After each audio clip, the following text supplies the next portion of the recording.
Abala ang buong Villa Ivana. Lahat ay excited sa formal announcement ng nalalapit na pagpapakasal ng unika iha ng namayapang si Don Silvestre. Hinihintay ka na sa ibaba, ani Tristan, sa pinsan na lalang gumanda sa espesyal na gabing iyon. Nganitian ni Ivana ang pinsan. Kapag may asawa ka na, wala na din ba akong trabaho? Biro ni Tristan. Di mo naman kailangan magtrabaho dahil marami kang pera sa bangko, pero magtatrabaho ka pa rin naman sa akin habang buhay dahil paborito mo akong pinsan. Iningusan ni Ivana ang binata na natawa na lang. Talaga? Nakangiting sa ni Tristan. Mahal mo ko at magiging hipag mo na din. Tudyo ni Ivana ni kinaasim ng facial expression ng binata. Napahalakak si Ivana. Umpisa pa lang ng pagkikita ni Alexis at Tristan, naiirita na kasi ang binata dito at kinikilig siya sa mga ito. Bagay ang dalawa. Idagdag pa na boto siya sa pinsan para sa kapatid. Dumarami na ang mga bisita, pati ang pamilya ni Kevin ay kanina pa hinihintay ang kanyang pagbaba. Nagliwanag ang mansyon, nagningning mula sa malayo, tila isang kumikinang na palasyo sa gitna ng dilim. Ang malawak na parking area ng Villa Ivana ay napuno ng mamahaling sasakyan, politiko, negosyante, mga kilala at sikat na celebrity sa lipunan, mga panyero ng kanyang papa. Dama ni Ivana na hindi siya ordinaryong tao, tinitingala at kinikilala. Ano nga ba ang pinagkaiba niya sa gitna ng mga mayayaman at maimpluwensyang tao na kanyang panauhin? Siya lang naman ang heredera na hindi isinantabi ang presensya ng mga manggagawa, tauhan at iba pang naninilbihan sa Villa Ivana at asyenda ng Mondragon. Ang espesyal nilang okasyon ni Kevin ay gusto niyang ibahagi sa lahat. Walang pamantayan, walang diskriminasyon sa estado at antas ng pamumuhay. Mahalagang bilin ng kanyang ama, matutong magpakumbaba, matutong lumingon sa pinanggalingan. Gusto niyang masaksihan ng mga ito kung gaano siya kasaya. Taas ang noo na bumaba siya sa hagdanan na nasasapinan ng pulang carpet. Ang lahat ay nakatingin sa heredera. Daman niya ang paghanga ng mga ito kung gaano siya kasaya. Taas ang noo na bumaba siya ng hagdan na nasasapinan ng pulang carpet. Tanaw niya ang kanyang pamilya na naluluha habang siya'y pinagmamasdan. Nag-ayos din ang kanyang ina at kapatid. Pinatahi niya pa sa isang sikat na designer ang mga suot nila para sa okasyong ito. Humigpit ang pagkakahawak niya sa braso ni Tristan, humuhugot ng lakas ng loob. Dumako ang paningin niya kay Kevin na naghihintay sa ibaba ng dulo ng hagdan. Lalo tong gumapo sa suot ng mamahaling tuxedo. Hindi niya na hinanap ang anak dahil ito ang sorpresa sa pamilya ng kanyang fiancé. Nahigit niya ang paghinga. Bumalong si Tristan ng relax. Kinakabahan din naman siya. Ang makakaharap niya ay mga taong posibleng naikama na siya.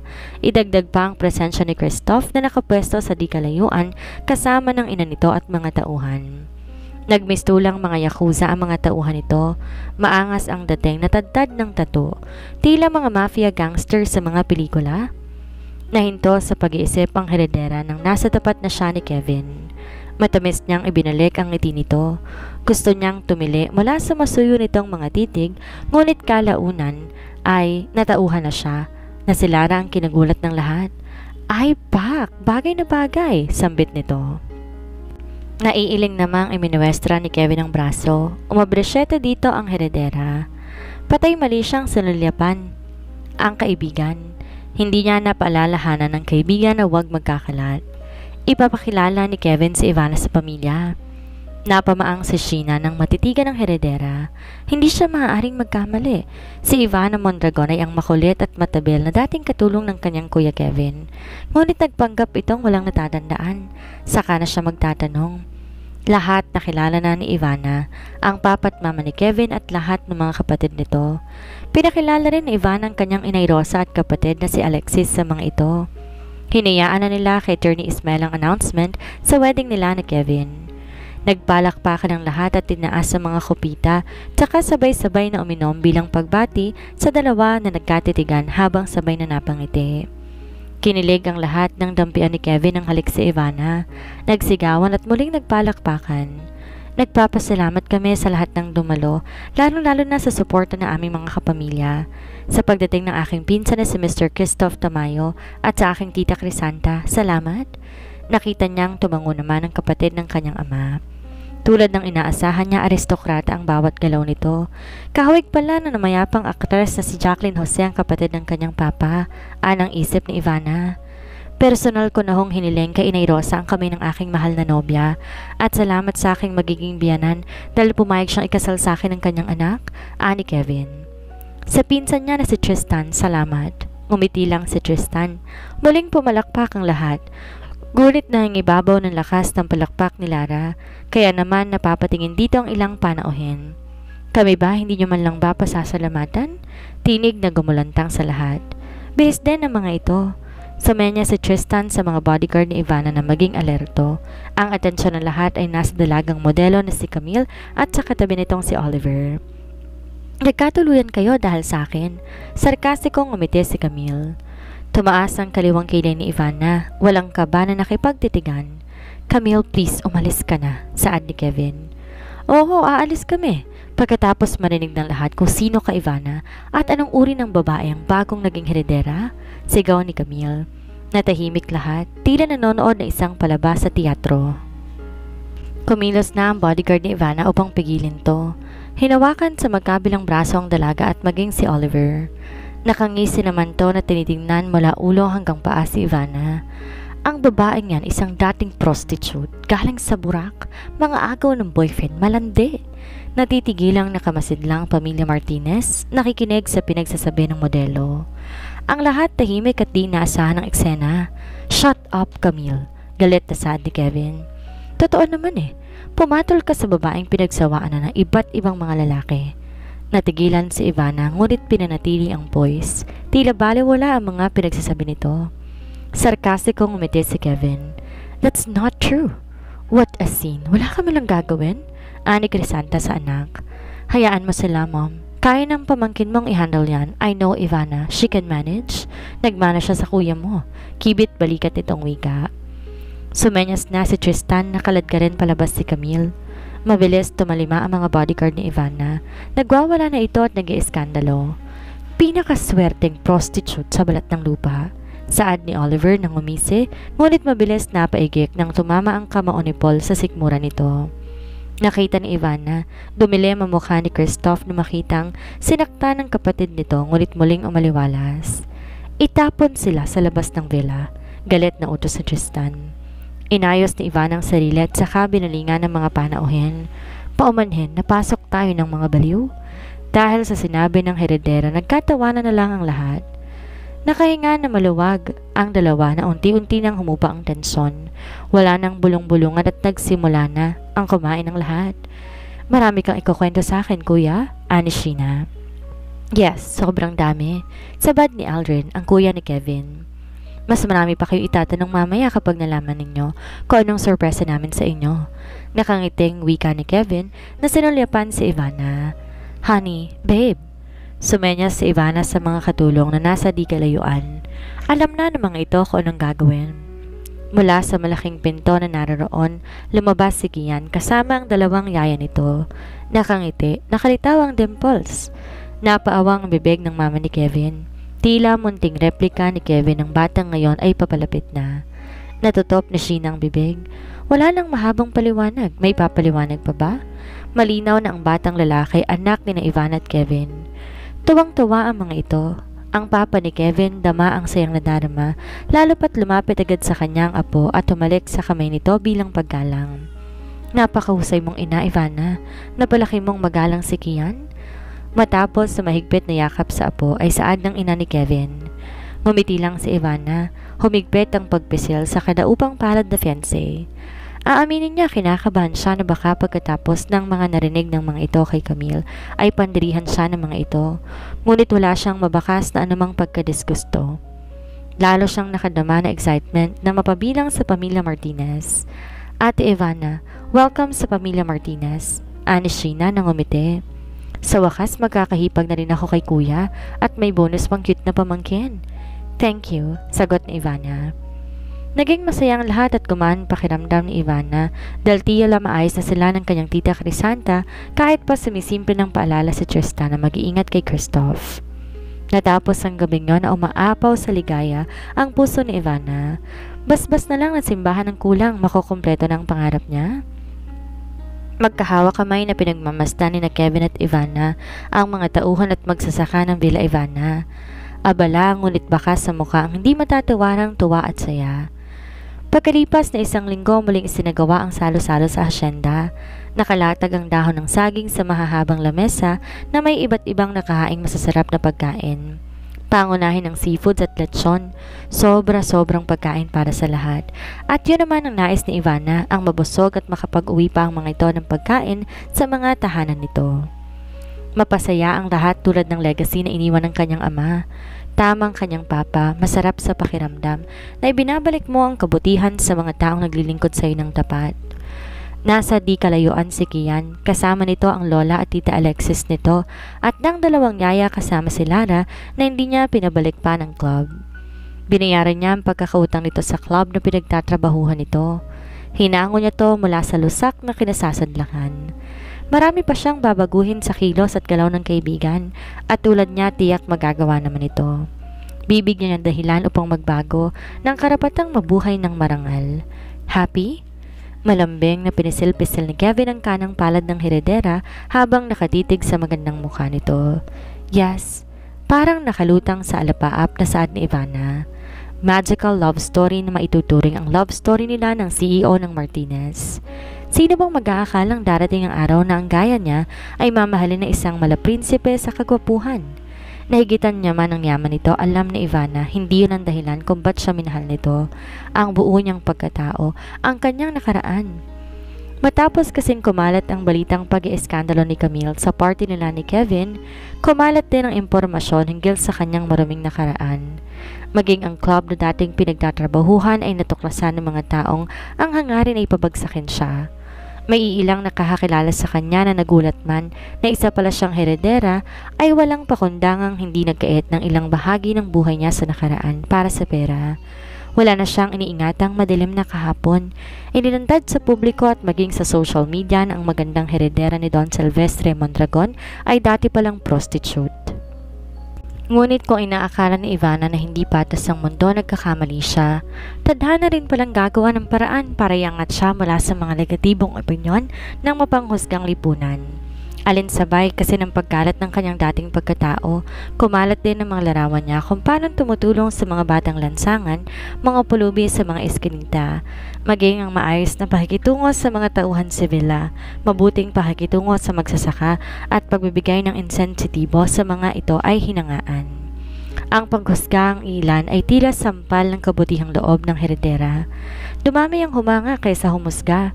Nagkalat ang mga memes sa SOCMED World ng mga larawan niya na may caption na Wonder Woman ng Pilipinas, si Robin Hood sa katauhan ng isang babae, Cinderella ng makabagong panahon, ang Magdalena ng tagapagmana at marami pang iba. Maging ang mga nagtaas kilay na palitan ng paghanga. Saluhan niyo na po kami, senyorita. Nakangiting sa animang Temyong. Masaya silang nakisalo ni Kevin sa mga tauhan ng asyenda.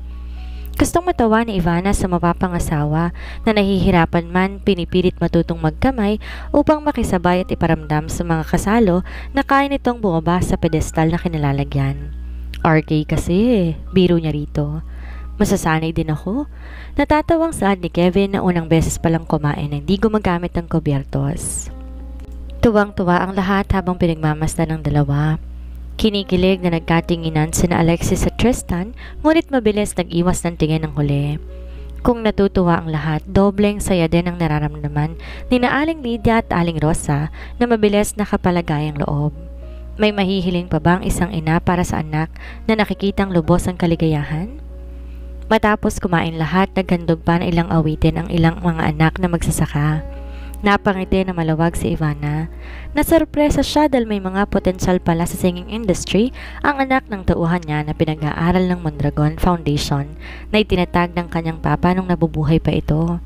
Lahat ng kinanta ng mga ito paborito niya. Inawit din ng mga ito kantang I Need You ng sikat na singer na si Leanne Rimes. Paborito niyang kantang yun. Madalas nga siyang binuin ni Tristan na gawin niya itong ringtone ng cellphone. Di naman daw masyadong halatang paborito niya. Hindi siya tumanggi nang akayin siya at igiyan ni Kevin para isayaw. Nagpalakpakan ng lahat, maluwang na napangiti. Panay ang tili ni Lara at Alexis, lalo na magkatitigan ang dalawa. Ngunit ang pagsasaya ng lahat, binulabog ng isang pagsabog. Nawindang ang lahat. Napatingin sa umaapoy na sasakyan ni na Kevin at Ivana. Mabilis na kinaraga ni Ivana ang anak. Giniya ni Kevin ang mag-ina sa ligtas na lugar habang binabakuran ng mga bodyguard ng heredera.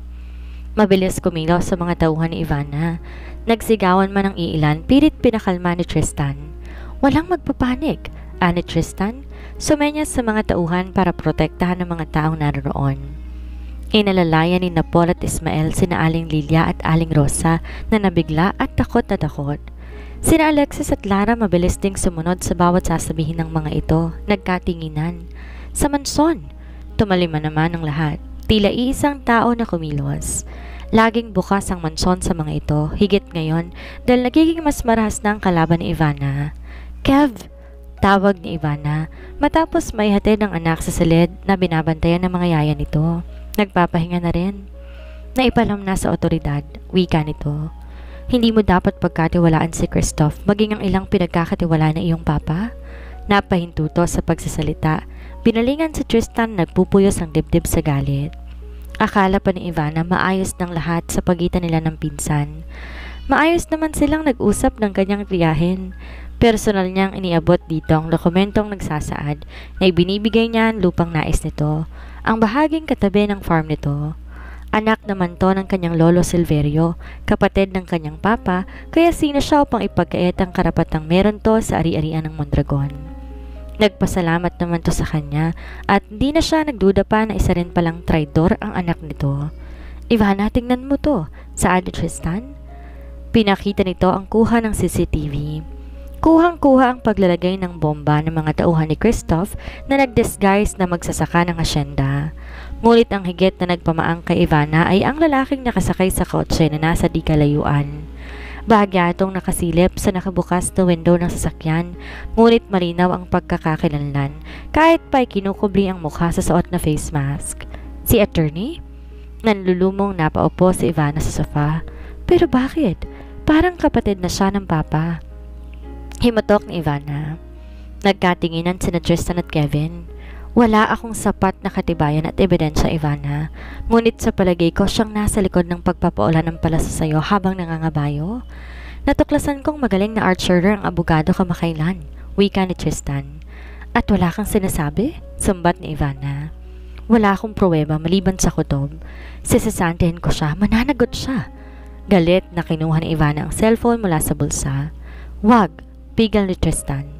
Hindi ka na naman nag-iisip, Ivana. Kevin, ikaw nga kumausap sa nobya mo? Han, kapag nalaman niyang alam mo na, higit siyang mag-iingat. Gumalaw ka na hindi niya mahahalata, mag-ibod ng ebidensya, tsaka mo ipakulong. Ani Kevin. Natigilan si Ivana. May punto ang nobyo. Binalingan niya si Tristan. Alamin mo kung may nadispal ko siyang pera ng Mondragon. Biglang nag-alala ang heredera. Sa tiwala ng kanyang papa dito ay pinagkatiwala niya rito ang laman ng kanyang bank account. Pero ano pa mang matuklasan niya sa katraidoran nito at pagiging ahas, pagbabayaran niya, tinitiyak niya, magtutuos sila. Lumalala ang tensyon, para kung presidente na gustong i-impeach ng taong bayan. Himutok ni Ivana habang nakatingin sa mga magsasaka, kasalukuyang nagpapahinga sa malawak at malaking sala ng manson. Okupado din ng mga ito ang silid na naroon. Nasa labas na sina General William de Bandina, Ivana, saan ni Tristan. Sumilip sa glass wall si Ivana na natatabingan ng makapal na kortina. Nanlaki ang mata ng heredera. Talaga ba? May mga tangke de gera pa? Trist naman. Naiiling na naupo siya sa sofa. Inayos lang nilang hidwaan sa pagitan ninyo para hindi na umabot sa gulo at di na maulit ang pagpapasabog sa asyenda para sa seguridad ng Villa Ivana. Next week na ang kasal ko. Naiiling na saad ng heredera na napatingin sa nobyo. Naayos ko ng lahat, Han. Wala kang dapat ipag-alala. Magpapakasal tayo dito mismo sa mansyon, sabad ni Kevin. Di nga lang makakadalong pamilya ko pero sasaksihan nila through live video streaming. Tumango si Ivana. Church wedding talaga dapat pero dahil nga sa sitwasyon may magagawa pa ba siya? Pwede naman natin ipagpaliban, ani Ivana. No, ayoko nang patagalin pa. Protesta ng CEO. Bahagyang kinilig si Ivana sa tinura nito. Sabik na rin siyang maging Mrs. Martinez.